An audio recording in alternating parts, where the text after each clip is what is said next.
où les apôtres ont surnommé une église? Où est un verset où les apôtres ont dit ICC, compassion, charisme, vase d'honneur? Vous êtes quoi? Non, nous c'est l'église des 7e jours. Vous, non, nous c'est christianisme céleste. Vous c'est quoi? Non, nous c'est kimbangisme. Vous, non, c'est branamisme.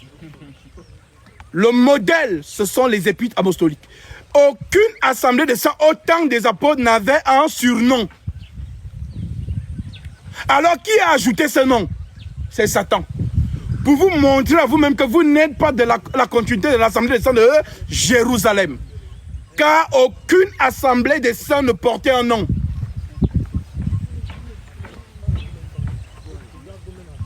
Lorsqu'on désignait les saints, on disait à l'église des saints qui est à Yaoundé.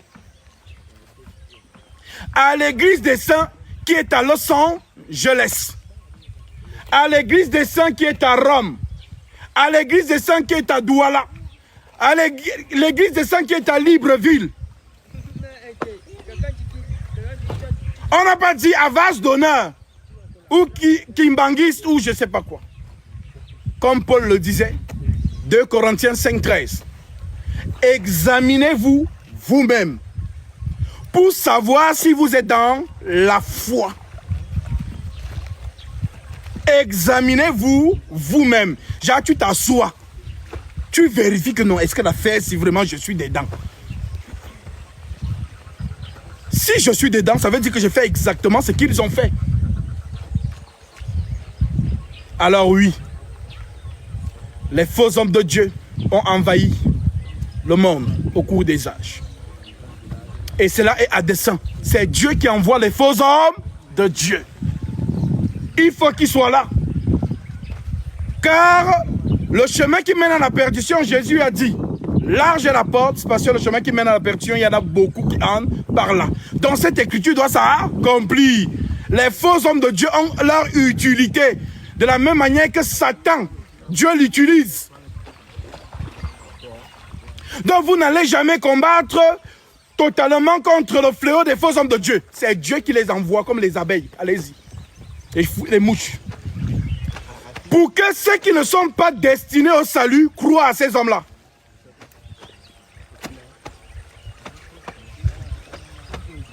Alors, comme je vous l'ai dit hier, le Christ a dit, vous les reconnaîtrez à leurs fruits. Et le fruit, c'est la parole. Donc, pour dire qu'un homme, c'est un faux homme de Dieu, c'est parce qu'il prêche. Qu'est-ce qu'il a dit qui contredit les saintes écritures? Là, oui, tu peux dire, hey, ce que tu as dit n'est pas conforme. S'il est un enfant de Dieu, il va dire, ah, amen, je me répands. L'écriture est exacte. Parce que l'écriture dit, toute écriture est inspirée est utile pour enseigner, pour corriger. Donc l'homme de Dieu peut se corriger.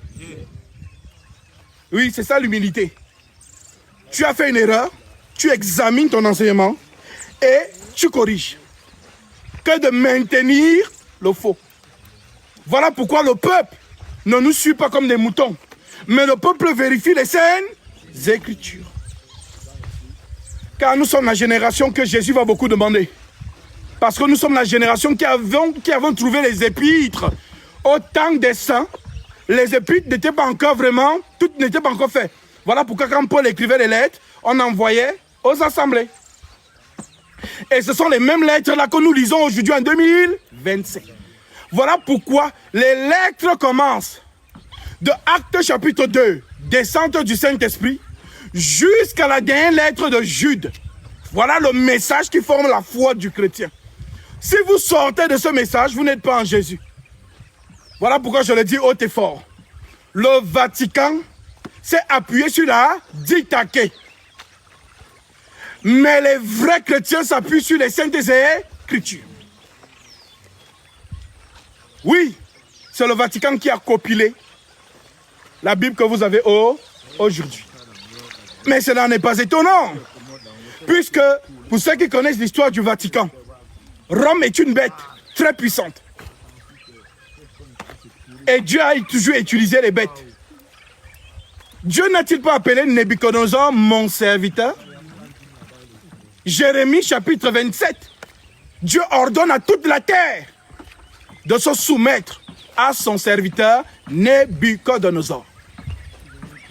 Même à son peuple, que Israël, moi j'ai nommé Nebuchadnezzar. Pliez votre cou devant lui. Pour ceux qui veulent nous vérifier, allez lire Jérémie chapitre 27, du verset 1 au dernier verset. Pour dire que Dieu donne le pouvoir à qui il veut. Alors, ils ont copulé et ils sont fiers de vous le rappeler. Que, la Bible que tu as là, c'est nous qui avons écrit. Mais oui, parce que vous étiez une puissance. Mais Dieu qui a permis en sorte que vous puissiez la copiler, vous a fait en sorte que vous ne rajoutez pas l'épître de Marie. Il a fait en sorte que vous ne rajoutez pas l'épître de Saint Ignace, je ne sais pas, d'Antioche. Il a fait en sorte que vous ne rajoutez pas l'épître de Thibaut de Champagne. Vous vous êtes arrêté net chez Jude. Dernière lettre. Ce qui vient après là, c'est Satan. Oh, toute la parole de Dieu n'est pas dans les Écritures. Oh, Jésus a fait beaucoup de miracles qu'on n'a pas tout écrit. Parce que si on écrivait tout, la terre entière ne pourrait pas avoir de place pour conserver les livres. Quand une personne vous dit déjà ça, c'est pour vous préparer à gober son mensonge. Voilà pourquoi l'enseignement de Marie, qui est monté au ciel le 15 août, des milliards et des milliards d'êtres humains ont mis foi en cela. Mais il n'y a pas d'écriture.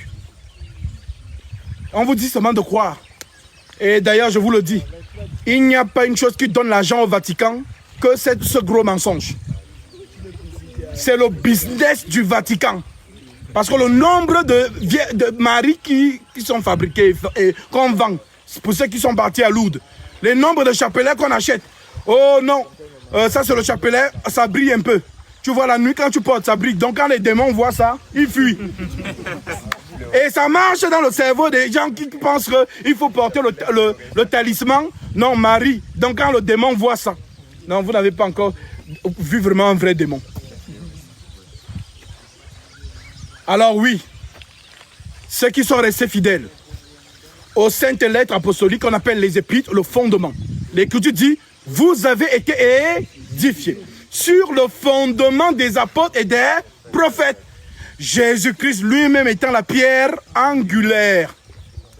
Donc c'est l'enseignement des prophètes et c'est l'enseignement des apôtres qui forment le socle de ta foi. Voilà pourquoi même si Gatsby vient en 2025, il ne va pas contredire le fondement. Car s'il contredit le fondement, ça veut dire que ce n'est pas le même esprit qui était dans Pierre qui est en moi. Ce n'est pas le même esprit qui était dans Paul qui est en moi. Car souvenez-vous, 1 Pierre 1,10, les prophètes qui ont prophétisé, touchant la grâce qui vous était réservée, ont fait de ce salut l'objet de leur recherche et de leur investigation, voulant sonder l'époque et les circonstances marquées par l'Esprit de Christ qui était en eux et qui attestait d'avance les souffrances de Christ et la gloire dont elles seraient suivies. Il en fut révélé que ce n'était pas pour eux-mêmes qu'ils étaient les dispensateurs de ces choses, mais pour vous, dans lesquels les apôtres que vous connaissez aujourd'hui comme Pierre, Jacques et ainsi de suite, vous ont aussi enseigné à leur tour par le même Saint-Esprit. Alors oui, restez stoïques, suivez la colonne de feu. Les saintes lettres sont la colonne de feu. Pour ceux que le Seigneur a déjà fait cette grâce de voir les Écritures, ce n'est pas de l'encre, noir sur blanc. Ça, c'est la maison d'édition. Les vraies Écritures, ce sont des flammes de feu. Que le Seigneur vous fasse grâce un jour de voir cela en vision. C'est du feu. Amen. Car Jésus dit, ma parole est esprit et vie. Alors oui. Vous vous rappelez donc ce pourquoi nous sommes là, accomplir la prophétie dans la vie de ceux et celles parmi vous qui ont été touchés pour recevoir leur baptême aujourd'hui, pour que 2000 ans d'histoire s'accomplissent dans leur vie aujourd'hui. Alors nous allons chanter.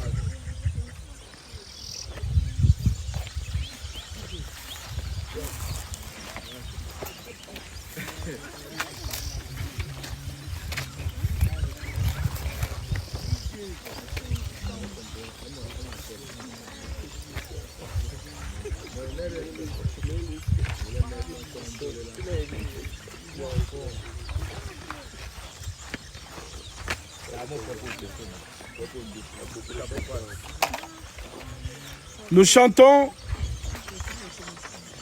le cantique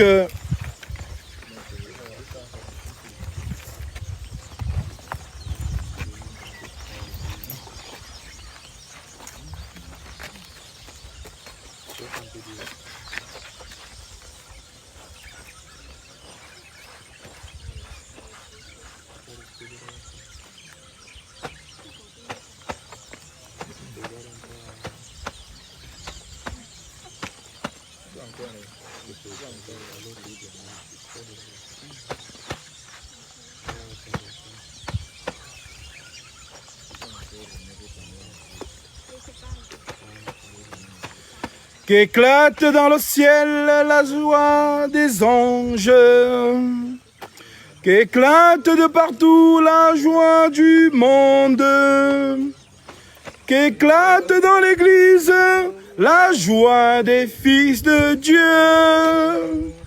La lumière éclaire l'église, la lumière éclaire la terre. Peuple, chantez, nous te louons, splendeur éternelle, Jésus-Christ. Nous te louons, splendeur éternelle, Jésus-Christ. Qu'éclate de partout cette aube nouvelle, qu'éclate dans l'église la joie du monde, qu'éclate dans le ciel la joie des fils de Dieu. Ô Christ, voici ton église, ô Christ, voici ton épouse, unis à toi.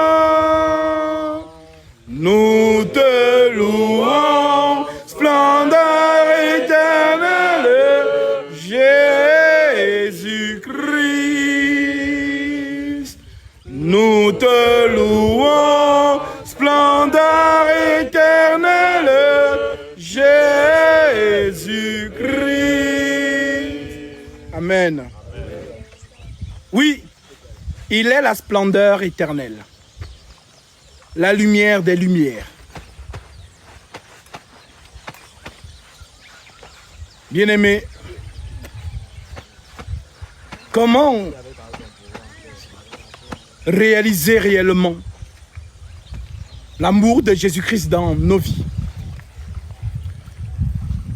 J'illustrerai cela comme un homme très important d'une société qui apprend que tu es en prison et qui n'envoie pas une délégation pour venir te rendre visite. Mais du haut de son trône, lui-même descend et vient dans la prison où tu es. Bien-aimé, je t'assure que tu auras plus de considération. Parce qu'il est grand. Il peut envoyer des gens pour venir te dire « Ah, il nous a envoyé te donner ceci. » Mais lui-même s'est déplacé pour te montrer l'amour qu'il a pour toi. Voilà pourquoi je vous ai enseigné que Dieu n'a envoyé personne. Nous prêchons les choses célestes.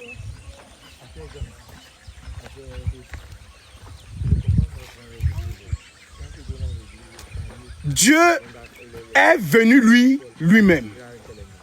Mais pourquoi? Parce qu'il n'y a pas deux immortels. Il n'y a pas deux essences qui justement cohabitent l'immortalité. Lisons l'Écriture. 1 Timothée, chapitre 6, versets 13 à 16. L'Écriture déclare, je te recommande devant Dieu, qui donne la vie à toutes choses, Et devant Jésus-Christ, qui fit une belle confession devant Ponce Pilate, de garder le commandement et de vivre sans tâche, sans reproche, jusqu'à l'apparition de notre Seigneur Jésus-Christ, que manifestera en son temps le bienheureux et le seul souverain. Il n'y a pas deux souverains. Le seul souverain, le roi des rois. Il n'y a pas deux rois des rois. Et le Seigneur des seigneurs. Il n'y a pas deux seigneurs des seigneurs. Qui seul possède l'immortalité. L'écriture est précise. Il n'y a pas deux personnes, deux divinités qui ont l'immortalité. Un seul esprit est immortel. Tous les autres esprits sont mortels. Voilà pourquoi ces esprits peuvent dire à Jésus, qu'y a-t-il entre toi et nous, Jésus, fils du Très-Haut? Es-tu venu nous tourmenter avant le temps? Parce que les esprits déchus savent qu'un jour, ils vont subir la colère du Tout-Puissant. Alors, oui, verset 16, qui seul possède l'immortalité, qui habite une lumière inaccessible que nul homme n'a vu ni ne peut voir, à qui appartient l'honneur et la puissance éternelle. Amen. Vous pouvez vous asseoir. Alors oui, un seul est immortel. Je le répète encore. Les gens qui vous ont prêché 3 dieux en un là, on doit les attraper pour les fouetter, comme les 450 prophètes de Baal. Il n'y a pas 3 dieux qui forment un. Non. Mais il y a un Dieu qui marche 3 fois. Je suis le même hier, aujourd'hui et éternellement.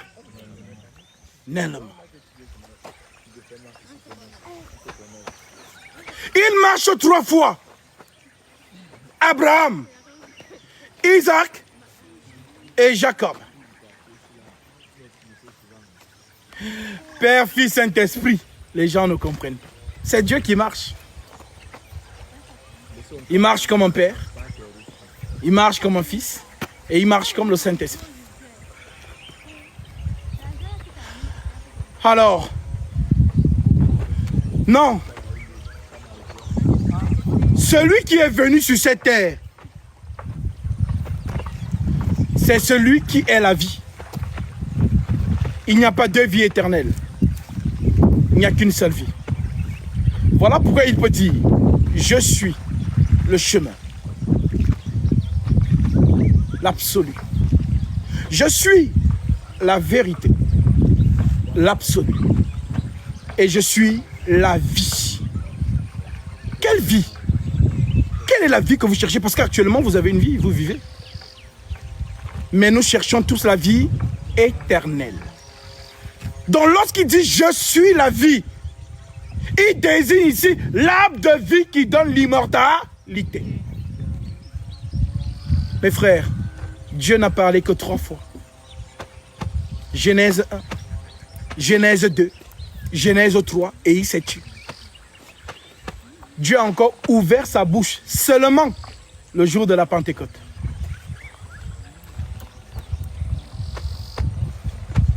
Voilà pourquoi le reste des paroles là, paraboles.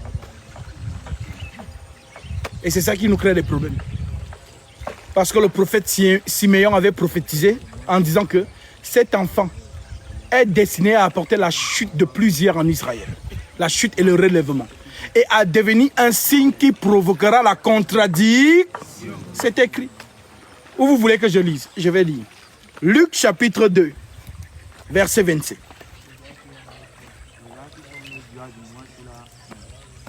Donc si vous voyez beaucoup de débats sur Jésus, c'est la prophétie.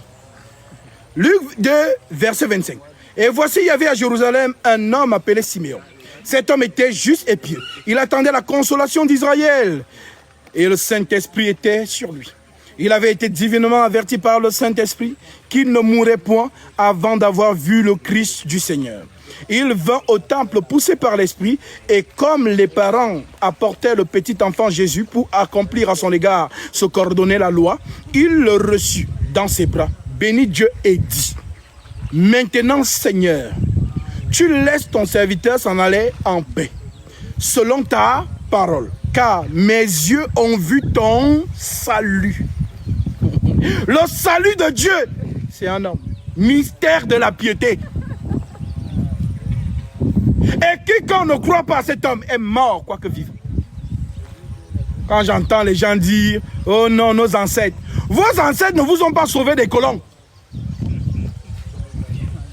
Commencez d'abord à nous montrer la démonstration de votre puissance par vos coris. Comme on dit à la sorcellerie. Il fallait commencer par les colons. Voilà ce qu'il faut répondre à ces gens-là. Si on veut raisonner selon leur logique. Parce que les ancêtres, les colons aussi ont des ancêtres. Donc s'il faut seulement prier les ancêtres, bon, on va comprendre que les colons là, ils ont vraiment bien prié leurs ancêtres. Si c'était une bataille d'ancêtres contre ancêtres, les ancêtres des colons nous ont donc tabassés. Oh non, c'était parce qu'on était à l'aide du poisson. Aujourd'hui, nous sommes à l'aide du quoi? De poulet braisé? Que des excuses. Alors pour dire que Jésus-Christ, mes frères, n'est pas venu dans ce monde pour que le Cameroun soit développé. Ça, c'est la sagesse de l'homme. La règle de la nature. Celui qui sème récolte. Si toi tu es un paresseux, tu ne travailles pas. Et que tu ne t'écrées pas en patrimoine. Où est le problème de Jésus là dedans? Parce que le même Jésus dit dans cette Bible: jusqu'à quand dormiras-tu, paresseux? Un peu de sommeil et la pauvreté te surprendra. Observe la fourmi. Donc même les insectes, Dieu dit: regardez. Regardez les fourmis. Ce sont des beaux sœurs. Mais toi, on t'a dit que non. Je vois dans ta vie, Jésus me dit que tu vas te marier dans 3 jours. Donc tu attends le mariage. Oh, je vois, on me dit, je vois une société. Oh, ribobo bababa. Je vois le téléphone sonne, le chiffre commence par 6. Je vois. Oh, je vois. Dans 3 mois, là voilà, elle ne travaille plus. Elle ne travaille plus parce qu'elle dit qu'on a prophétisé. Voilà donc le problème de l'Afrique.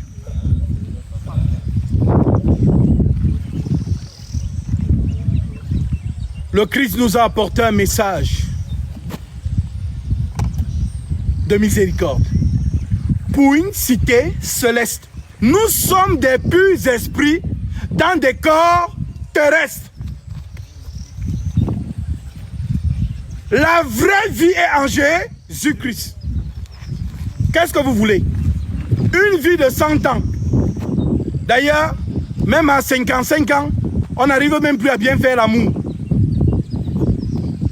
Pour ceux qui sont mariés. Même à 70 ans, on n'arrive même plus à bien manger parce qu'on a mal aux dents.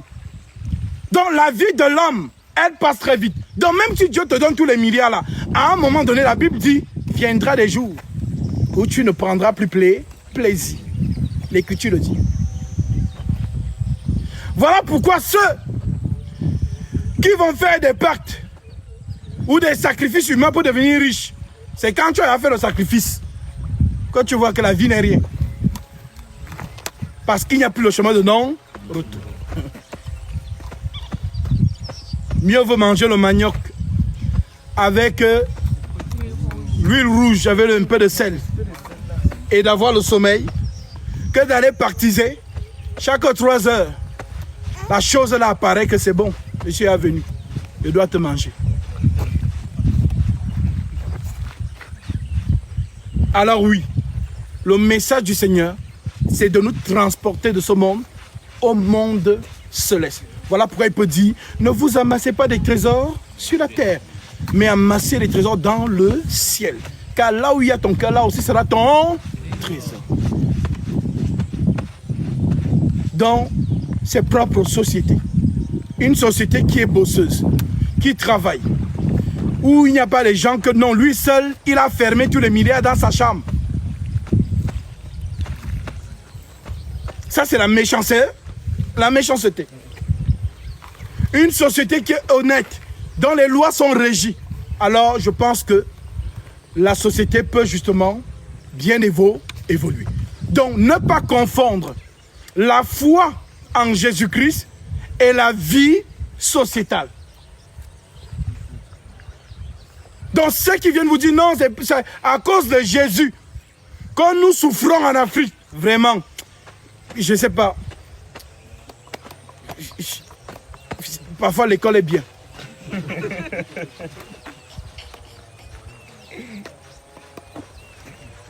Alors oui, mes frères et sœurs, l'arbre de vie, c'est le symbole de l'immortalité. Voilà pourquoi Dieu peut dire, je vous amène quelque part.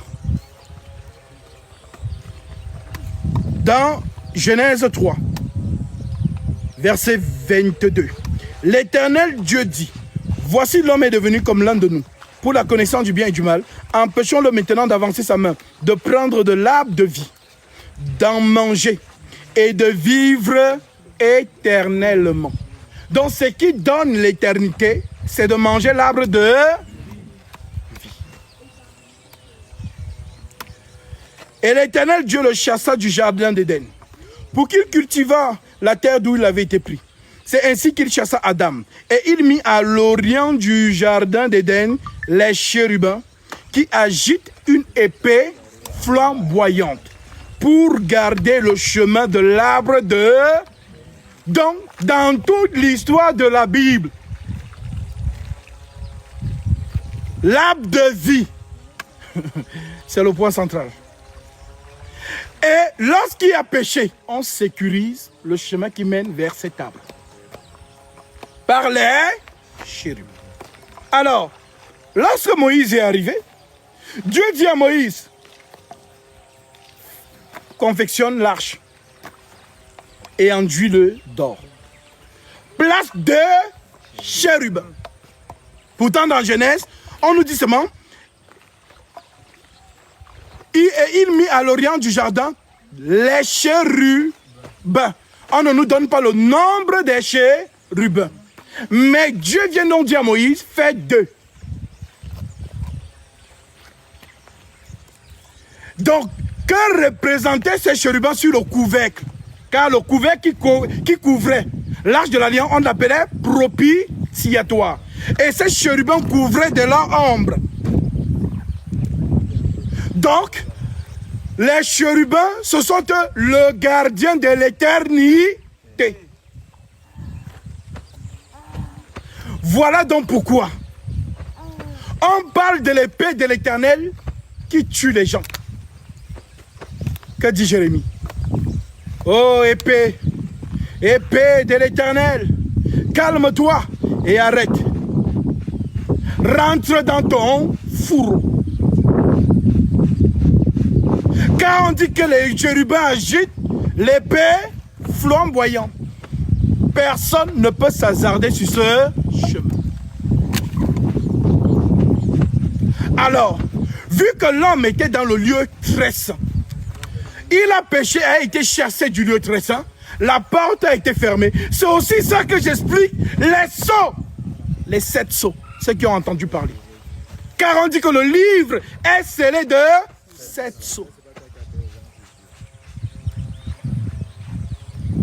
Voilà donc pourquoi. En réalité, il n'y a pas 7 sceaux, mais il n'y en a qu'un seul. Comme il n'y a pas 7 églises, il n'y a qu'une seule église. Donc, il faut donc ouvrir ce sceau. Voilà donc pourquoi. L'homme ne pouvant donc pas affronter les chérubins pour entrer dans le lieu très saint, manger de l'arbre de vie et de manger et de revivre éternellement. Parce que si l'homme réussit à le faire, c'est la victoire du monde des ténèbres éternellement.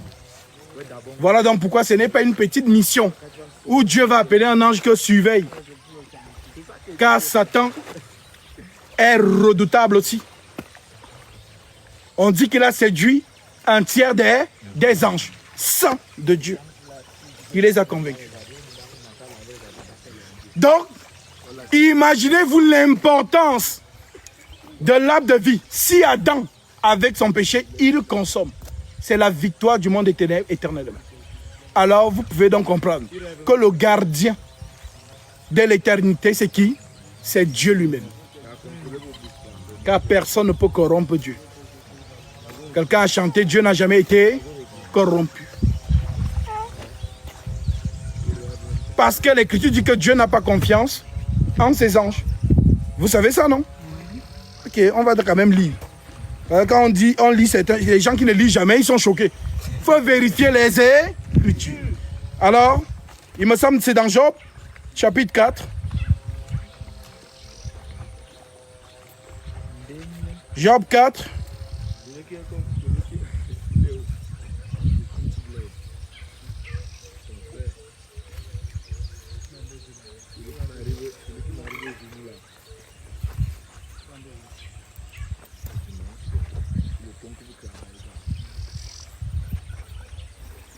Je prends à partir du verset 18.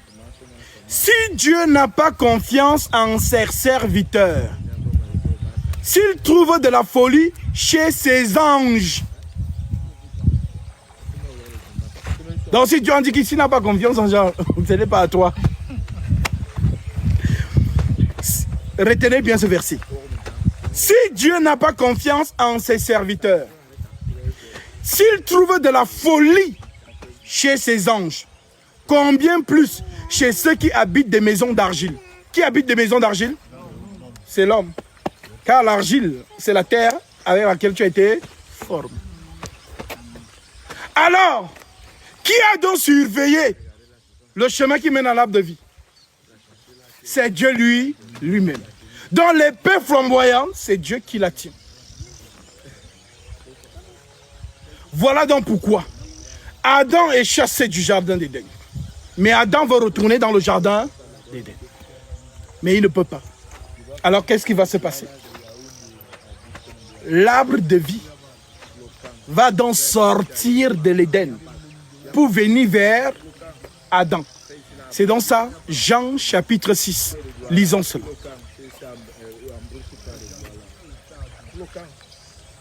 Jean 6. Nous sommes au verset 22. Un discours magnifique de notre Seigneur Jésus-Christ qui vous montre que c'est lui l'arbre de vie. La foule qui était restée, nous sommes dans Jean 6 verset 22, pour ceux qui nous vérifient dans les Écritures. La foule qui était restée de l'autre côté de la mer avait remarqué qu'il ne se trouvait là qu'une seule barque et que Jésus n'était pas monté dans cette barque avec ses disciples, mais qu'il était parti seul. Le lendemain, comme d'autres barques étaient arrivées à Tibéria, près du lieu où ils avaient mangé le pain après que le Seigneur eut rendu grâce, les gens de la foule, ayant vu que ni Jésus ni ses disciples n'étaient là, montèrent eux-mêmes dans ces barques et allèrent à Capernaum à la recherche de Jésus. Et l'ayant trouvé, au-delà de la mer, ils lui dirent, « Rabbi, quand es-tu venu ici ?» Jésus leur répondit, « En vérité, je vous le dis, vous ne me cherchez pas. Non, vous me cherchez non parce que vous avez vu des miracles, mais parce que vous avez mangé des pains et que vous vous êtes rassasiés. » Qu'est-ce que Jésus révèle ici? Qu'il y a des gens qui le suivent pour manger les pains. Ils ne croient pas en lui. Mais on sait que quand il vient ici, il y a toujours le miracle des pains. Donc, on prend nos réserves, nos sacs. On est derrière lui. On attend juste quand il va faire les miracles des pains et des poissons. On fait le stock, on rentre à la... Il y a donc des gens comme ça. Tous les gens que vous voyez, hommes de Dieu, prophétisent sur ma vie, prophétisent sur mes finances, ce sont les gens-là. Ils ne viennent pas à Jésus parce qu'ils ont compris qui est Jésus, Mais ils viennent à Jésus pour que Jésus leur donne le mariage. Pour que Jésus leur donne les finances. Pour que Jésus leur donne les pains et les poissons. Ce sont les mêmes personnes. Quand on va lui dire non, oh, ribobo ribaba, dans 3 mois, elle va attendre 3 mois. Elle va attendre. Dès que 3 mois arrivent, oh, homme de Dieu, ce n'est pas arrivé.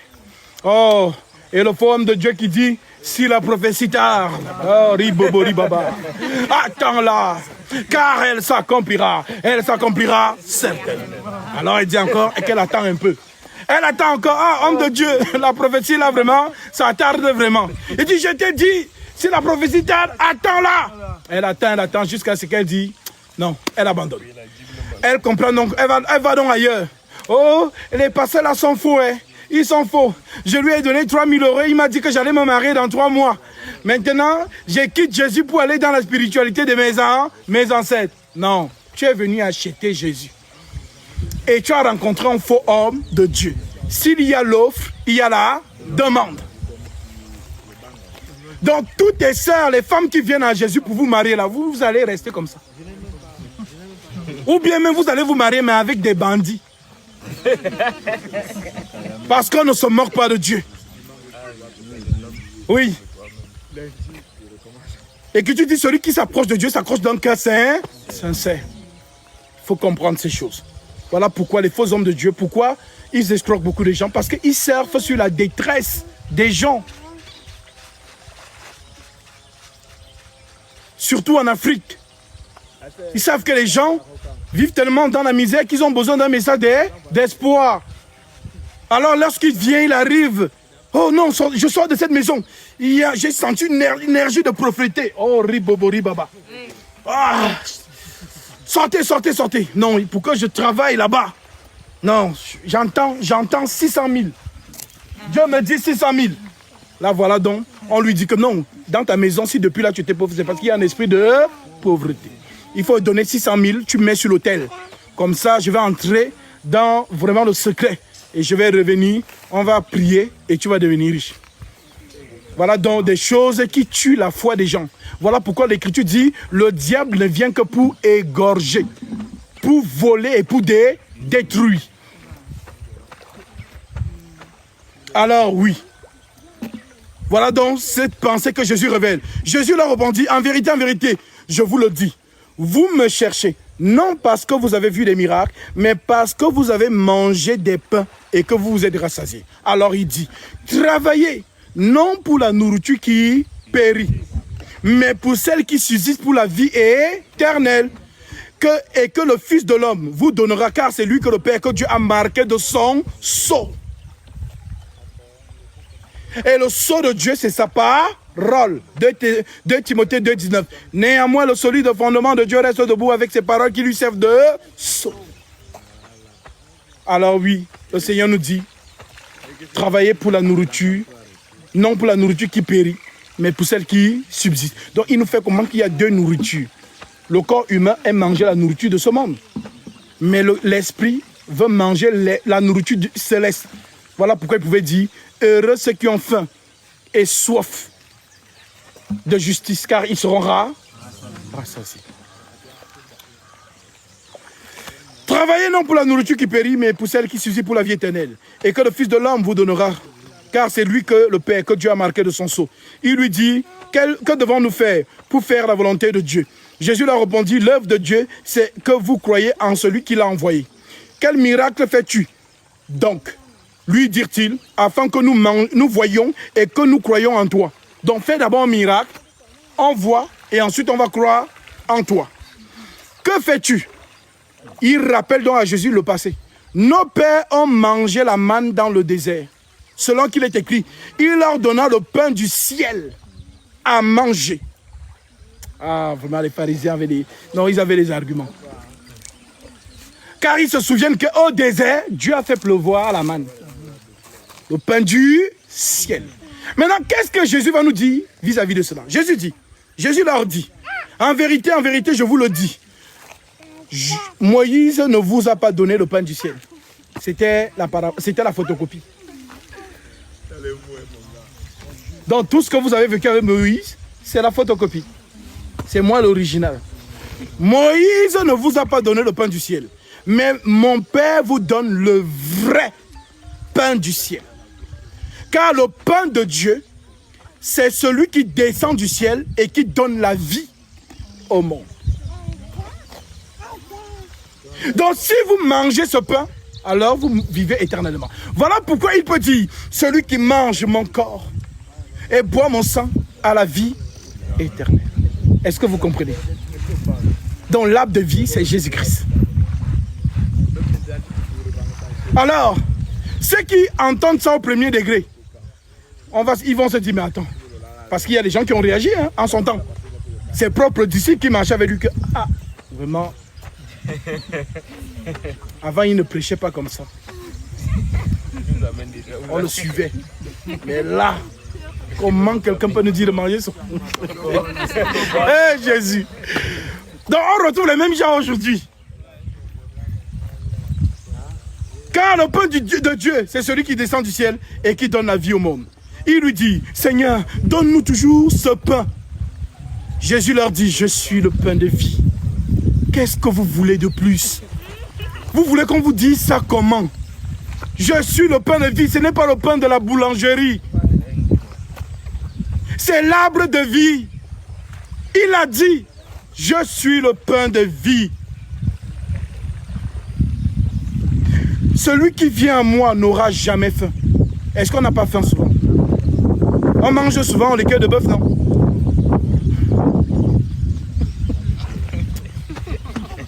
Ah, les pharisiens, vous allez voir ce qu'ils vont dire. Jésus dit, je suis le pain de vie. Celui qui vient en moi n'aura jamais faim. Et celui qui croit en moi n'aura jamais soif. Frère, hier on était en conférence, les gens avaient besoin de bouteilles d'eau, non? Voilà pourquoi ces choses, on ne prend pas ça au premier degré. Il y a un message céleste dedans. Et c'est quiconque arrive à ce message céleste qui comprend les choses. Mais je vous dis, je vous l'ai dit, mais vous avez vu et vous ne croyez point. Tout ce que le Père me donne viendront à moi. Et je ne mettrai pas dehors celui qui vient à moi. Car je suis descendu du ciel pour faire non ma volonté, mais la volonté de celui qui m'a envoyé. Or, la volonté de celui qui m'a envoyé, c'est que je ne perde rien de tout ce qu'il m'a donné, mais que je les ressuscite au dernier jour. La volonté de mon Père, c'est que quiconque voit le Fils et croit en lui ait la vie éternelle. Et je le ressusciterai au dernier jour. Les Juifs murmurèrent à ce sujet, à son sujet, parce qu'il avait dit, je suis le pain qui est descendu du... C'est comme si nous sommes à Yaoundé ici. Normalement, s'il y a un pain qui descend du ciel avec des ailes, ça va faire la une des journaux. Tout le monde va en parler. Alors les Juifs se disent, attends, nous sommes dans le même Jérusalem. À quel moment le pain est descendu du ciel ici?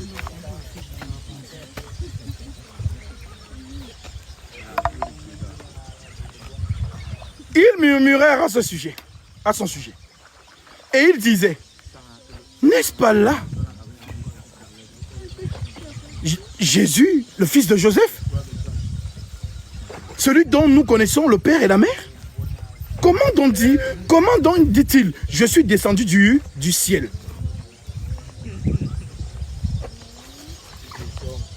Rien que cette parole a convaincu les gens que non, Jésus c'est un marmailleur. Et vous allez voir que c'est à cause de ce chapitre, vous allez le comprendre aujourd'hui, que Jésus monte donc au ciel devant ses disciples. Parce que même les disciples, on dit, ah Jésus, vraiment là, on ne peut pas te défendre là-bas. Les gens n'ont pas vu le pain déjà du ciel. Donc pour leur prouver que, ah, je ne vous avais pas dit n'importe quoi. Voyez donc comment je remonte. Il est remonté devant eux. Et c'est là où ils ont cru. Alors,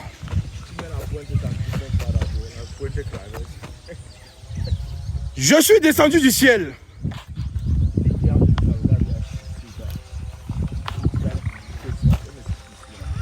Il leur disait, n'est-ce pas là le fils de Joseph, celui que nous connaissons, le père et la mère? Comment donc dit-il, je suis descendu du ciel? Jésus leur répondit, Ne murmurez pas entre vous. Nul ne peut venir à moi si le Père qui m'a envoyé ne l'attire, et je le ressusciterai au dernier jour. Il est écrit dans les prophètes, ils seront tous enseignés de Dieu. Ainsi, quiconque a entendu le Père et a reçu son enseignement vient à moi. C'est que nul n'a vu le Père, sinon celui qui vient de Dieu. Celui-là a vu le Père. En vérité, je vous le dis, celui qui croit en moi a la vie et... Celui qui croit en moi a la vie et... Peut-être vous répondez là parce que vous ne comprenez pas vraiment. Mais vous allez comprendre l'essence de ces choses lorsque vous allez connaître la mort. Celui qui ne croit pas en Jésus, j'espère que vous savez sur quoi vous comptez. Ne vous loupez pas. Parce que quand on a la vie, on est jeune, on est bon, on a l'argent. Ces choses sont des histoires. Mais c'est lorsqu'on est face à l'agonie que ça prend vie. Donc, l'homme a toujours été un petit peu orgueilleux. Ah, ce sont des histoires. Oh, ainsi de suite. Mais le jour où il connaît la mort, qu'une petite maladie le frappe seulement, vous allez voir. Il va appeler tous les pasteurs du monde. Je suis en train de maigrir. Mais c'est lui qui dit, ah, je suis là, ça n'existe pas. Ainsi de suite. Alors oui, j'espère que ceux qui disent que non, oh, le Dieu des ancêtres, j'espère que vous ne vous loupez pas. Parce que le jour où vous allez connaître la mort, personne ne sera avec vous. Comme les gens croient que les réseaux sociaux aujourd'hui, comme nous avons, les gens ont créé des alliances, ils ont des groupes, ils se disent que quand ils vont mourir ensemble. Non, vous serez seuls. Personne de TikTok, ni d'Instagram, ni de Facebook sera avec vous. D'ailleurs, même quand vous êtes malade, vous ne les voyez pas.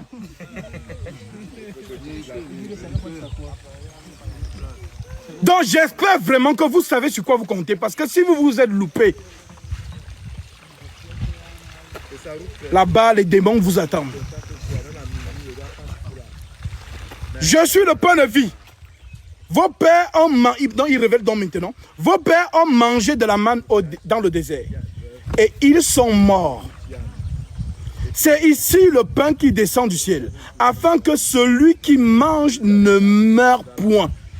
Là, ça va scandaliser les Juifs. Pourquoi? Parce qu'ici, il est en train de mettre au défi le Dieu de la loi. Car apparemment, si vous dites qu'un Dieu a donné le pain dans le désert, bah les gens qui ont mangé son pain sont morts. Mais moi, le pain que je vous donne... Donc les Juifs comprenaient bien son enseignement. Je suis le pain vivant qui est descendu du ciel. Si quelqu'un mange de ce pain, il vivra éternellement. Et le pain que je donnerai, c'est ma chair, que je donnerai pour la vie du monde. Est-ce que vous avez compris? Je vais répondre ça. Verset 50. C'est ici le pain qui descend du ciel, afin que celui qui mange ne meure point.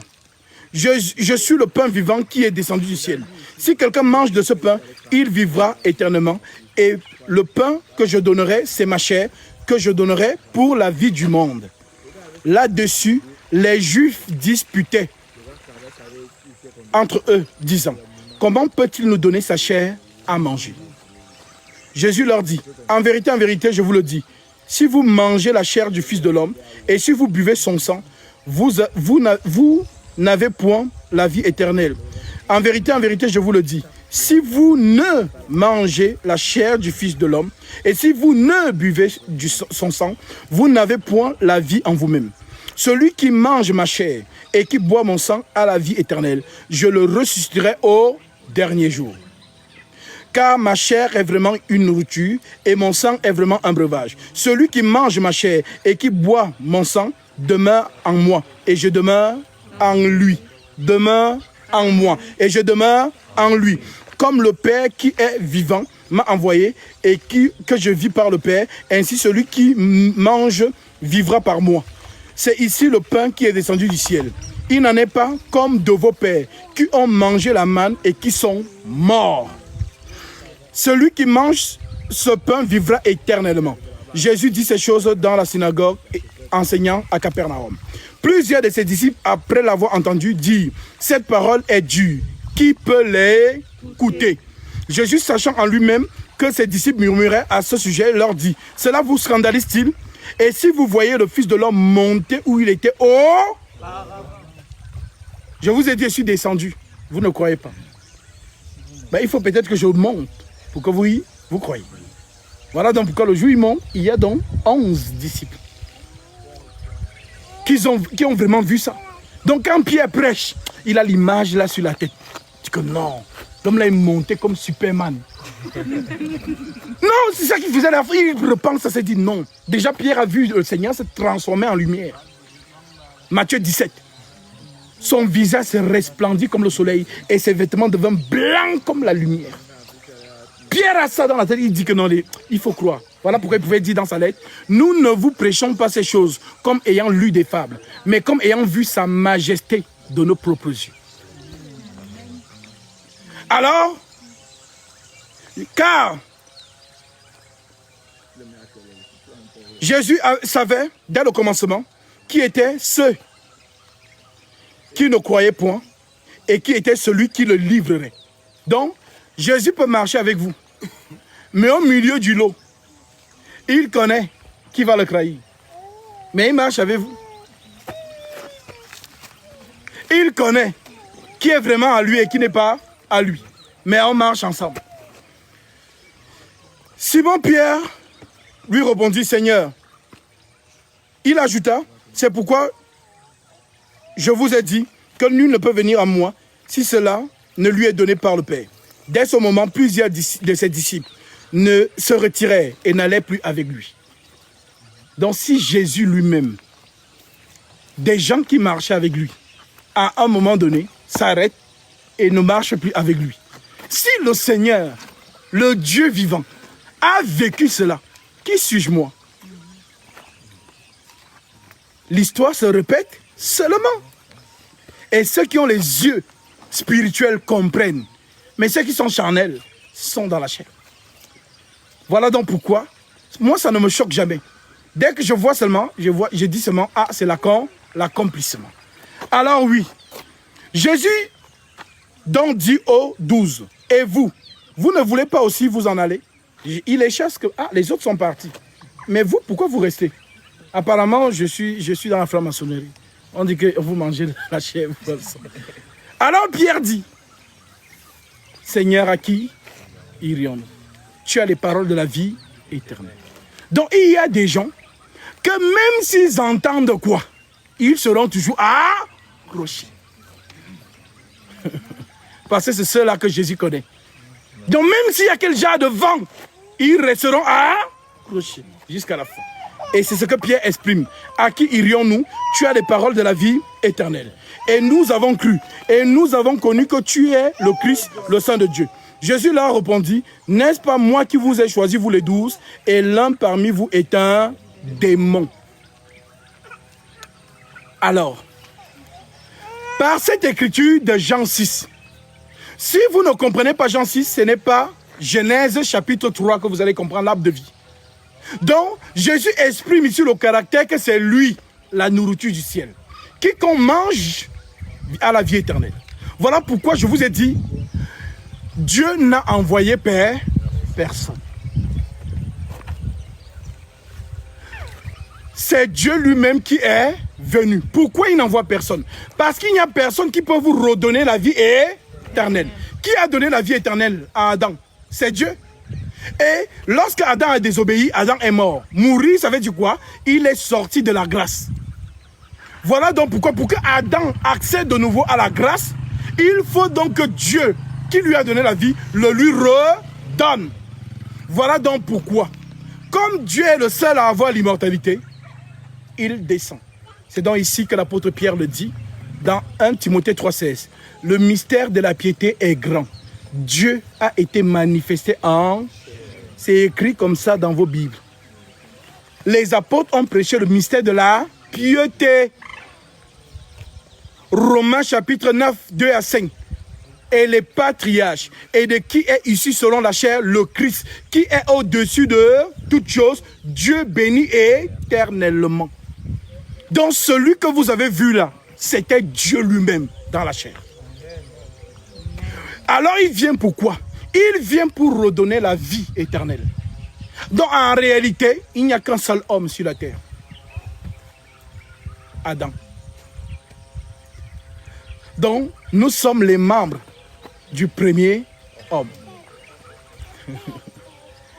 Voilà donc pourquoi de la même manière que nous avons porté l'image du premier homme, c'est de la même manière que nous allons porter l'image du dernier. Car on dit, le premier homme tiré de la terre est terrestre. Et le dernier, le second homme est le Seigneur du ciel. Tel est le terrestre, au singulier, tels sont aussi les terrestres. Donc, dans terrestre est sorti plusieurs terrestres. Et dans céleste est sorti plusieurs célestes. Deux dispensations. Donc, quand Genèse dit, au commencement, Dieu créa le ciel et la terre, les gens voient vraiment le ciel là. Et les gens voient vraiment la terre-ci. Pourtant, on est dit encore de nous prêcher à Adam et Jésus. Voilà les lettres de Paul. Donc, l'homme céleste, c'est Jésus. Donc, nous commençons par la chair et nous finissons par l'esprit. Exprimons cela avec l'écriture parce qu'il y a des gens qui veulent nous vérifier dans les écritures. Nous prenons ici 1 Corinthiens 15, verset 45. L'apôtre Paul déclare, je prends même à partir du verset 35. Mais quelqu'un dira, comment les morts ressuscitent-ils? Et avec quel corps reviennent-ils? Insensé. Ce que tu sèmes ne reprend point vie s'il ne meurt. Et ce que tu sèmes, ce n'est pas le corps qui naîtra, mais un simple grain de blé, pour peut-être, ou de quelque autre semence. Puis Dieu lui donne encore comme il lui plaît. Et à chacun, la semence, il a été donné le corps, qui lui est propre. Toute chair n'est pas la même chair, mais autre est la chair des hommes. Autre la chair des quadrupèdes, autre celle des oiseaux, autre celle des poissons. Il y a aussi des corps célestes et des corps terrestres. Mais autre est l'éclat des corps célestes, autre l'éclat des corps terrestres. Autre est l'éclat du soleil, l'éclat de la lune, l'éclat des étoiles. Il y a même une étoile qui diffère en éclat d'une autre étoile. Ainsi en est-il de la résurrection des morts. Le corps est semé corruptible, il ressuscite incorruptible. Il est semé méprisable, il ressuscite glorieux. Il est semé infime, il ressuscite plein de force. Il est semé corps animal, il ressuscite corps spirituel. S'il y a encore animal, il y a aussi encore spirituel. C'est pourquoi il est écrit, le premier homme, Adam, devint une âme vivante. Le dernier, Adam, est devenu un esprit vivant, donc l'esprit qui donne la vie. Donc l'esprit qui a donné la vie à Adam, c'est Jésus. De la même manière, il a donné la vie à Adam, c'est comme ça qu'il te donne aussi la vie. Voilà pourquoi il peut souffler sur les apôtres. Recevez le Saint-Esprit. Il souffle sur eux. Jean chapitre 20. Tel que Jean-Baptiste l'a reçu. Celui qui m'a envoyé m'a dit, celui sur qui tu verras l'Esprit descendre. C'est celui-là qui bâtit du Saint-Esprit. J'ai vu et j'ai rendu témoignage. Voilà donc pourquoi dans Jean chapitre 20, verset 21 en descendant, on dit, après avoir dit ces paroles, il souffla sur eux et leur dit, recevez le Saint-Esprit. Alors oui, il est semé corps animal, il ressuscite corps spirituel. S'il y a un corps animal, il y a aussi un corps spirituel. C'est pourquoi il a été écrit, le premier homme, Adam, devint une âme vivante. Le dernier, Adam, est devenu un esprit vivifiant. Mais ce qui est spirituel n'est pas le premier. C'est ce qui est animal. Nous avons encore humain. Et ce qui est spirituel vient ensuite. Donc la promesse de revêtir le corps spirituel est là. Et je vais vous lire ça dans 2 Corinthiens 5. Tel est le terrestre. Tels sont aussi les terrestres. Tel est le céleste. Tels sont aussi les célestes. Et de même que nous avons porté l'image du terrestre, c'est ici qui révèle cela. De même que nous avons porté l'image du terrestre, Adam, nous porterons aussi l'image du céleste. Ce que je dis, frère, c'est que la chair et le sang ne peuvent hériter du royaume de Dieu. Et que la corruption n'hérite pas de l'incorruptibilité. Voici, je vous dis un mystère. Nous ne mourrons pas tous, mais tous nous serons changés. En un clin d'œil, à la dernière trompette, la trompette sonnera et les morts en Christ Et les morts ressusciteront incorruptibles. Et nous, les vivants, nous serons changés. Car il faut que ce corps corruptible révèle l'incorruptibilité et que le corps mortel révèle l'immortalité. Voilà donc pourquoi l'apôtre Paul peut vous dire dans 2 Corinthiens 5, verset 1. Nous savons en effet que si cette tente, dans le corps humain, le corps d'Adam, si cette tente où nous habitons sur la terre est détruite, nous avons dans le ciel un édifice qui est l'ouvrage de Dieu. En d'autres termes, tu es sur la terre avec ce corps, mais en réalité, ton vrai toi n'est pas ici. Il est avec Jésus dans son royaume. Donc quand on dit qu'il revient, il vient avec ton corps céleste. Ah, si vous comprenez ça, le corps que vous voyez ici, c'est une maison. Et qu'est-ce qui habite dans cette maison? C'est une âme. Donc de la même manière que tu habites dans cette demeure, on te dit donc qu'il y a une maison aussi qui est au ciel. Je répète, nous savons en effet que si cette tente où nous habitons sur la terre est détruite, nous avons dans le ciel, on ne dit pas nous aurons dans le ciel, nous avons dans le ciel un édifice qui est l'ouvrage de Dieu, une demeure éternelle qui n'a pas été faite de main d'homme. Aussi nous gémissons dans cette tente, désirant revêtir notre domicile céleste. Si du moins nous sommes trouvés vêtus, on recommence avec l'habillement. Si du moins nous sommes trouvés vêtus et non pas nus. Donc Adam était vêtu. Lorsqu'il a péché, il est devenu nu. Donc la nudité, ce n'est pas que tu n'as pas des habits. La nudité, c'est que tu es dans le péché. C'est ce que le langage prophétique appelle nudité. Voilà pourquoi Jésus peut dire dans Apocalypse 17:3, achète de moi de l'or éprouvé par le feu, afin que tu deviennes riche, et des vêtements blancs, afin que tu sois vêtu, et que la honte de ta nudité ne paraisse point. Cela nous révèle qu'Adam était vêtu de vêtements blancs. Donc dans le jardin d'Éden, c'est le lieu très saint.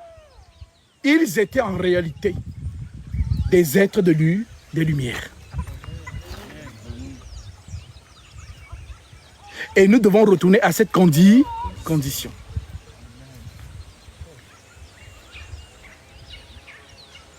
Voilà pourquoi le corps aussi. Quand une goutte te barre, tu pleures. Le gourmand. Tu es au travail, des collègues te disent, mais qu'est-ce qui se passe? Oh non, je vais me laisser. Tu appelles, elle ne répond pas. Crin, crin, tu pleures seulement. Le gourmand, ça ne laisse personne. Tu envoies même le message. Toute la journée, tu regardes. Est-ce qu'elle a lu le message? Non. On ne m'a même pas vu. Tu vas souffrir, le gourmand. C'est le corps aussi. La maladie. Donc ce corps est un corps faible. Rien qu'un petit microbe te rend malade ou te paralyse. Voilà donc pourquoi l'Écriture dit, nous gémissons dans ce corps. Parce que nous désirons revêtir notre corps céleste. Si vous comprenez ces choses, vous êtes heureux. Car tandis que nous sommes dans cette tente, nous gémissons, accablés. Parce que nous voulons non nous dépouiller, mais nous revêtir, afin que ce qui est mortel soit englouti dans la vie. Et celui qui nous a formés pour cela, c'est Dieu qui nous a donné les arts de l'esprit. Nous sommes donc toujours pleins de confiance et nous savons qu'en demeurant dans ce corps, nous demeurons loin du Seigneur. Et nous marchons par la foi et non par la vue. Nous marchons par la foi. Donc on voit par la foi. On ne voit pas par la vue. Oui, prouve-moi. Prouve-moi que Jésus a existé. Quelles sont les preuves scientifiques? Ça, ce sont les païens. Toi, tu marches par la foi. Car l'Écriture dit, nul ne peut lui être agréable s'il n'a pas la... Donc comprends que celui qui te demande les preuves, c'est un païen qui veut te convaincre que ton Jésus n'a pas et qui veut que tu perdes la foi. Alors, car nous marchons par la foi et non par la vue, nous sommes pleins de confiance et nous aimons mieux quitter ce corps et demeurer auprès du Seigneur. Donc on n'attend pas que le Cameroun ait des échangeurs comme au Japon. Donc on n'attend pas que le Cameroun ait des gratte-ciel comme à Dubaï. Parce que même lorsqu'on finira de construire tout Yaoundé, tu ne serais même plus en vie.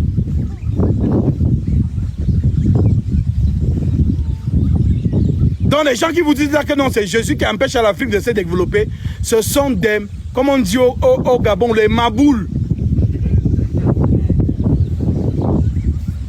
Nous sommes pleins de confiance et nous aimons mieux quitter ce corps et demeurer auprès du Seigneur.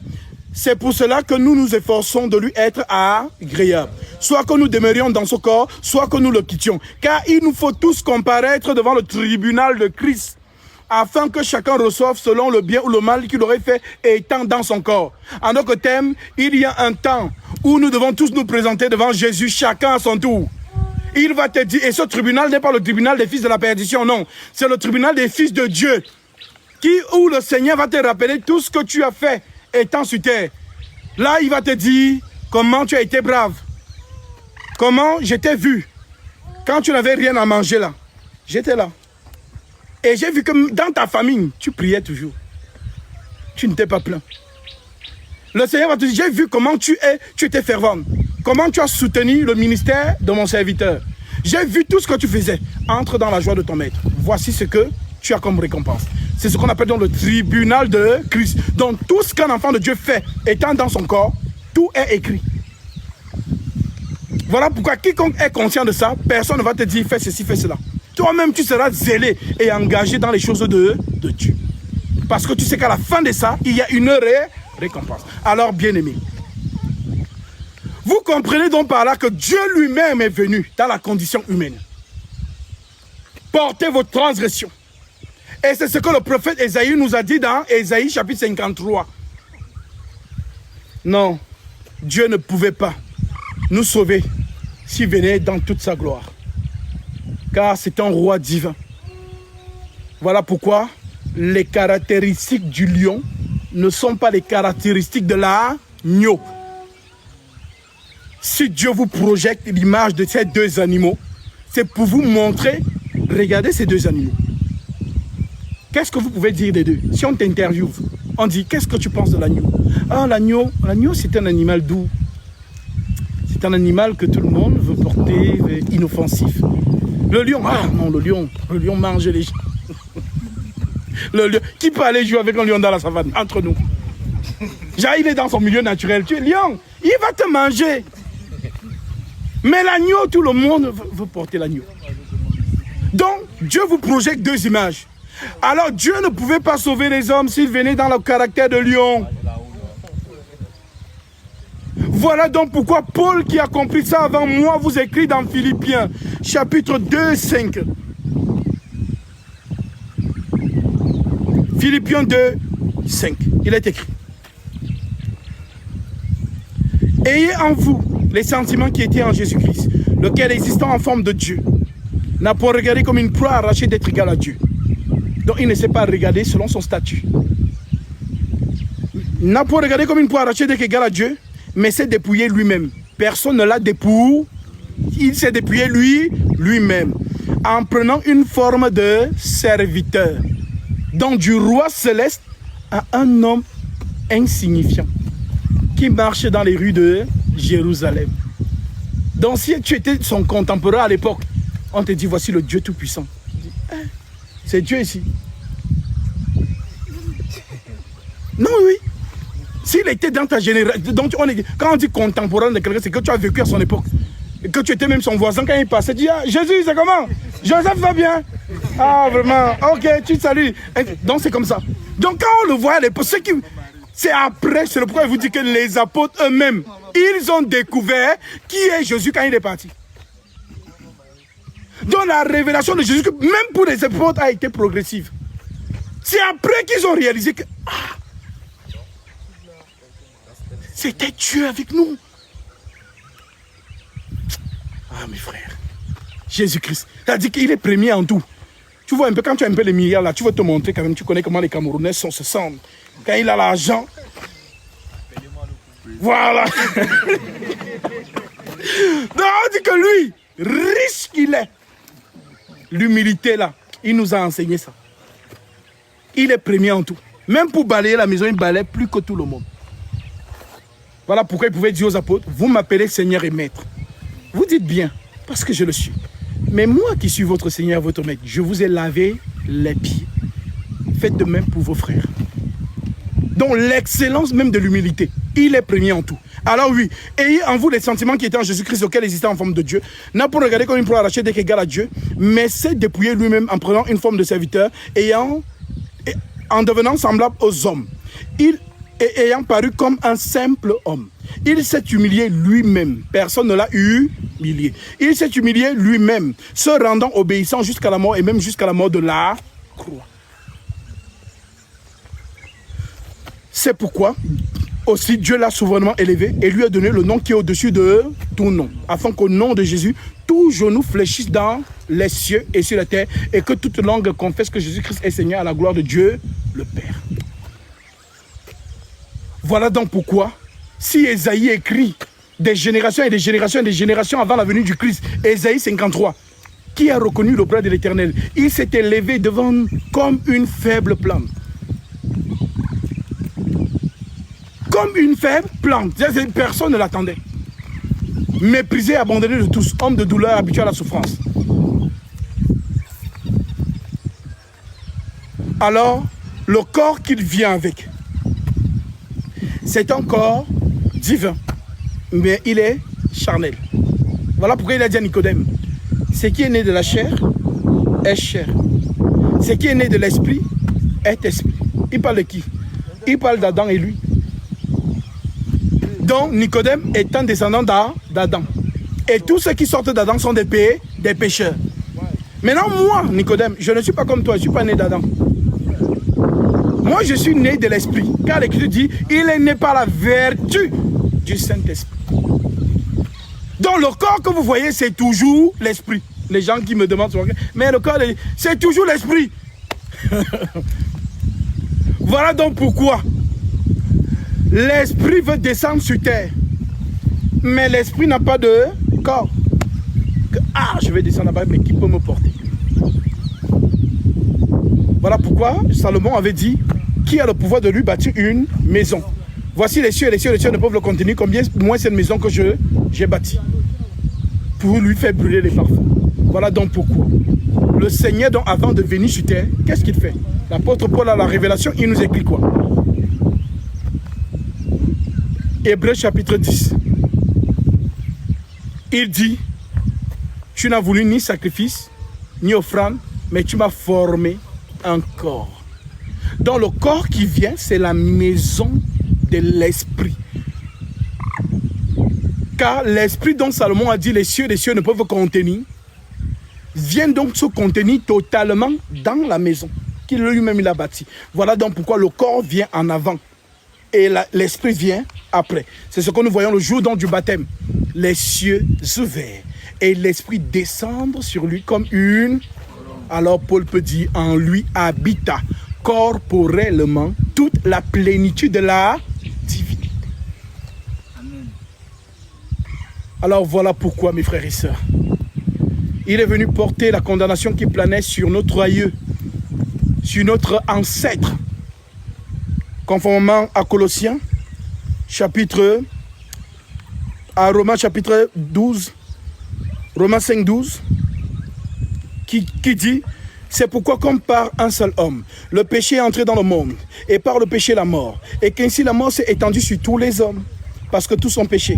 Car jusqu'à la loi, le péché était dans le monde. Or, le péché n'est pas imputé quand il n'y a point de loi. Cependant, la mort a régné depuis Adam jusqu'à Moïse, même sur ceux qui n'avaient pas péché par une transgression semblable à celle d'Adam, lequel est la figure de celui qui devait venir. Donc, Adam a péché, et son péché, donc tous ceux qui vont naître de lui, héritent du péché. Donc, en réalité, toi, tu n'es qu'une héritière, tu n'es qu'un héritier du péché. Maintenant, pour que Dieu te permet de revenir dans le lieu très saint, il faut qu'il ôte ce péché. Alors, qu'est-ce que Dieu a prévu? Toujours dans Romains, chapitre 8, au verset 1. L'Écriture dit, il n'y a donc maintenant aucune condamnation pour ceux qui sont en Jésus-Christ. En effet, la loi de l'Esprit de vie en Jésus-Christ m'a affranchi de la loi du péché et de la mort. Car chose impossible à la loi, parce que la chair la rendait sans force. Dieu a condamné le péché dans la chair. Dans la chair qu'on porte là. Dieu a condamné le péché dans la chair. Voilà pourquoi il y a des gens, ils prennent des résolutions.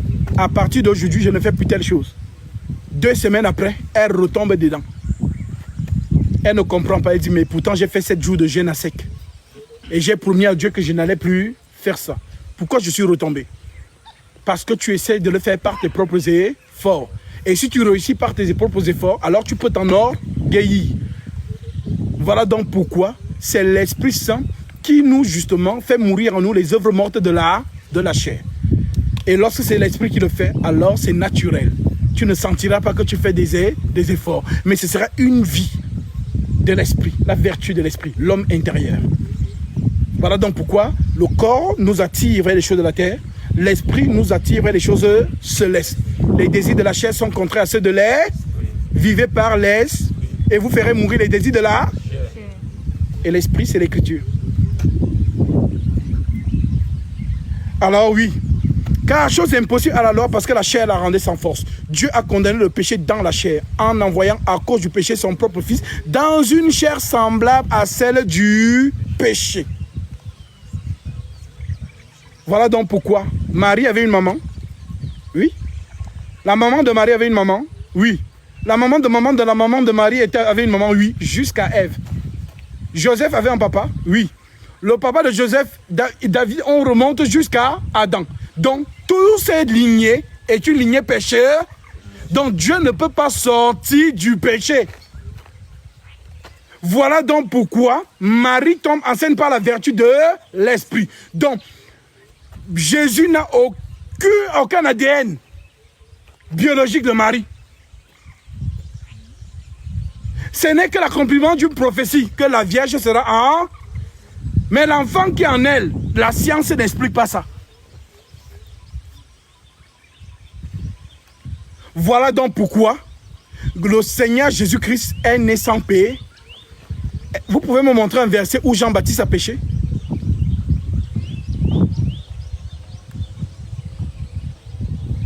Parce que les musulmans disent que, mais regardez, Jean était sans péché. Mais nous, on peut montrer le péché de Jean-Baptiste. Son père, c'est Adam. Voilà son péché. Voilà le péché de Jean-Baptiste. Voilà le péché de Zacharie. Parce qu'on dit que Zacharie était un homme intègre avec sa femme. Donc, là, le péché, c'est quoi? C'est qu'ils sont nés, ce sont des descendants d'Adam. Donc, le seul qui n'est pas descendant d'Adam, c'est Jésus. Voilà pourquoi il peut poser la question aux pharisiens en disant, que pensez-vous du Christ? De qui est-il fils? Les pharisiens disent, ben de David. Et Jésus leur dit, mais comment donc David l'appelle Seigneur? Quand il dit, le Seigneur a dit à mon Seigneur, assieds-toi à ma droite jusqu'à ce que je fasse tes ennemis ton marche au pied. Si donc David l'appelle Seigneur, comment est-il son fils? On dit qu'ils n'ont plus répondu. Ils sont partis. Parce que David ne peut pas être le père de l'esprit. Christ, c'est l'esprit. Voilà donc pourquoi, mes frères, oui, Dieu lui-même est venu dans l'humanité, a porté nos péchés et est mort à la croix en versant son sang pour toi et moi. Alors, si tu n'étais pas là, aujourd'hui, cette bonne nouvelle t'est partagée. Si tu crois donc, si le Seigneur ouvre dans ton esprit ce vivement, ce discours qui te touche, comme l'Écriture dit à cette époque, lorsque l'Esprit Saint a commencé à prêcher. Après avoir entendu ce discours, ils eurent le cœur vivement touché. Et il dira à Pierre et aux autres apôtres, hommes frères, que ferons-nous? Pierre leur dit, repentez-vous et que chacun de vous soit baptisé au nom de Jésus-Christ pour le pardon de vos péchés et vous recevrez le don du Saint-Esprit. Alors, voici pourquoi nous sommes là aujourd'hui. Pour que vous puissiez recevoir le pardon de vos péchés. Car le Christ nous a donné cette autorité. Et c'est mon temps aujourd'hui. Car ne baptise pas qui veut. C'est l'autorité qui baptise. Car on a posé la question à Jean. Est-ce que tu es Élie? Jean dit non. Est-ce que tu es le prophète? Jean dit non. Est-ce que tu es le Christ? Jean dit non. Alors on lui dit, pourquoi baptises-tu si tu n'es pas Élie, ni le prophète, ni le Christ? Et le même Jésus, les pharisiens vont aussi le voir en disant, qui t'a donné cette autorité? Et de qui la tiens-tu? Jésus leur dit, je vous poserai aussi une question. Si vous me répondez, alors je vais vous répondre aussi. Jean-Baptiste, de qui il a reçu l'autorité de baptiser? Du ciel ou des hommes? Dans l'affaire de baptême-ci, On ne s'improvise pas dedans. Car celui qui baptise est investi de l'autorité céleste. Celui qui m'a envoyé baptiser d'eau, Jean, a exactement fait ce que Gabriel avait dit à son père, Zacharie. Alors, si je me suis réveillé de moi-même, je me suis dit, ah, je m'ennuie dans ma vie. Il a envie de baptiser les gens. C'est que vous tous, vous êtes au champ. Parce que ce sont les désirs d'un homme. Mais dans les choses de Dieu, Dieu appelle son ouvrier. Lui donne l'épée de la justice qui est dans la parole de Dieu. Et il le baptise avec autorité. Ce n'est pas moi qui donne le Saint-Esprit. Comme Jean l'a dit à son époque. Moi, je vous baptise d'eau. Mais il y a un qui vous baptisera du... Donc c'est le Seigneur lui-même. Et les apôtres, et je l'ai toujours dit, les 12 apôtres que vous voyez, c'est toujours Jésus. Si vous ne comprenez pas Jacob et 12 fils, vous n'avez pas compris Jésus et les 12 apôtres. Car c'est une répétition. Jacob a 12 fils. Et parmi tous ses fils, il a un qu'il aime le plus, qu'on appelle Joseph. Et c'est à ce Joseph qu'il donne le songe du soleil, la lune et des étoiles. Qu'il interprète le songe. Et parmi les 12 apôtres aussi, il y a aussi un que Jésus aime le plus. Il s'appelle Jean. C'était le plus jeune. Et c'est ce Jean qui a reçu la vision du soleil, de la lune et des étoiles. Et c'est le dernier qui est mort. Alors, les apôtres que vous voyez, c'est toujours la continuité de Jésus. Voilà pourquoi il pouvait imposer les mains et invoquer l'Esprit Saint sur toi. Nul n'a le droit de le faire, si ce n'est que. Le seul qui a eu à le faire, c'est parce que Jésus lui a apparu. Il s'appelle Ananias. Jésus lui a dit, lève-toi, va à tel endroit. Et impose les mains à Saoul, l'apôtre Paul. C'est là où Ananias arrive sur recommandation du Christ. Un peu comme moi. Si Jésus ne m'apparaît pas et me dit, va imposer les mains à telle personne, je ne le ferai pas. Moi, je me contenterai seulement d'enseigner, de baptiser d'eau comme Philippe. Et si l'Esprit Saint ne descend pas, qu'est-ce que Philippe avait fait? Il a envoyé qu'on a appelé Pierre et Jean. Ils sont venus, ils ont imposé les mains à ces personnes. Le Saint-Esprit est descendu. Mais le Saint-Esprit n'est pas descendu sur Simon le magicien. Donc c'est Jésus lui-même qui donne son esprit en son temps, que ce soit pendant le baptême ou même après, ou même lorsque justement vous serez peut-être en prière. Un jour où vous ne vous attendiez pas, le Seigneur vous donnera son... Parce que c'est une promesse. L'Esprit c'est une promesse. Aucun enfant de Dieu ne peut sortir de ce monde, ne peut quitter cette terre sans recevoir le Saint-Esprit. C'est une promesse. Même dans ton lit en train de partir, à une seconde, le Seigneur te baptisera de son esprit. Amen. Donc, ne soyez même pas dans l'inquiétude, dans la balle ou quoi que ce soit. Déjà, les prémices de l'esprit, c'est ce que vous écoutez. Parce que la parole de Jésus est esprit et vie. Lorsqu'on croit déjà en cette parole, ce sont déjà les prémices de l'esprit, car l'Écriture dit, nul ne peut venir à moi si le Père ne l'a dit. Alors, comme il le disait lui-même en son temps, vous qui êtes méchants, et qui savait donner de bonnes choses à vos enfants, à combien plus forte raison le Père Céleste ne donnerait-il pas son Saint-Esprit à ceux qui le lui demandent? Donc dans la prière, vous pouvez aussi le demander. Et puis, quand quelqu'un vous dit « j'ai le Saint-Esprit » de bouche, on croit, mais on le verra par les œuvres. Parce qu'il y a les gens, ils vous disent qu'ils ont le Saint-Esprit, mais quand vous voyez leur vie, Tom, tu es choqué. Les choses qu'il fait, non, l'Esprit ne peut pas te guider à faire ces choses. Car on doit voir les mœurs de l'Esprit en toi. Comme avant de nommer les 7 diacres de l'Assemblée des Saints de Jérusalem, on a dit, choisissez parmi vous 7 hommes de qui l'on rend en bonté, qui sont remplis d'esprit et de sagesse. Donc il y a des gens qui vont toujours vous dire, j'ai le Saint-Esprit, mais les choses qu'ils font vous montrent qu'ils n'ont pas le Saint-Esprit. Alors que le Seigneur soit encore glorifié. Amen. Et nous allons, pour clôturer, chanter un cantique. Et ensuite, ceux qui ont peut-être encore des questions, ceux qui vont se baptiser, qui ont des questions, vous pourrez les poser. Mais s'il n'y a pas de questions, on peut passer directement dans les eaux.